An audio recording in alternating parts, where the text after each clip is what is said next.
family's been here for several generations. I was born in Jersey. I've lived different parts of New York my whole life. Yeah. But just from being in Africa and seeing the roles of women there and seeing the roles of women here, it's entirely different. Women are cherished. Women are cherished.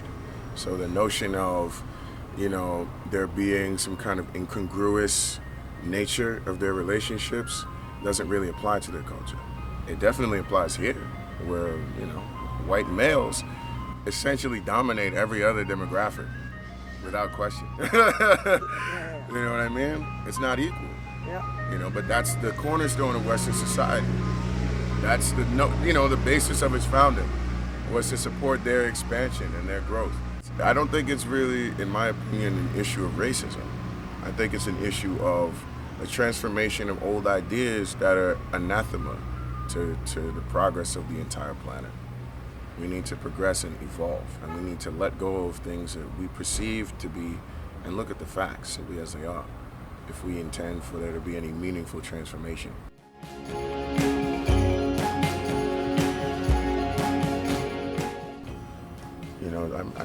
Maybe that's just me looking at it as, from a non-American perspective, trying to understand why feminism has gone through so many changes, and seeing how, when feminism was at its rise, that the same amounts of concessions that were made in order to acquiesce to the demands of Caucasian women were not made in the same extent for women of color, of all demographics that were present.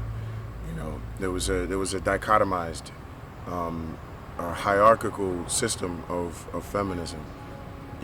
Why that is, I don't know personally, but I believe that when women can unify amongst all demographics, just as it was in slavery, when people of different cultural backgrounds and individual ethnicities were able to unify under an idea of freedom, liberation, it came to be so, And I think that for women it's the same thing, that there shouldn't be these different notions of personal hatred, there shouldn't be any projections of ego or attempting to fit other women into boxes of lifestyle, that there should just be a ubiquitous sense of mutual respect amongst women as if they're sisters.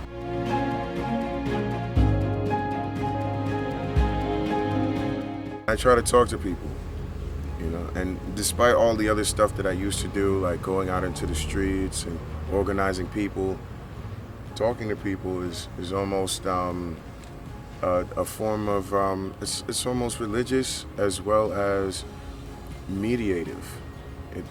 It's like therapy, when people can have an earnest dialogue on issues that they feel wholeheartedly are important, and not being stuck in their personal viewpoints, but being able to have conversations, a meeting of heart to heart.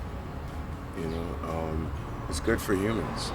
We're a very communal species. Yeah. Absolutely.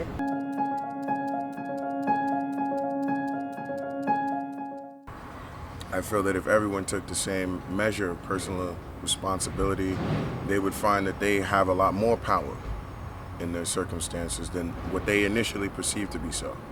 That even if there are oppressive forces or elements, I'm a black man, so I'm pretty much well versed in the nuances of oppression.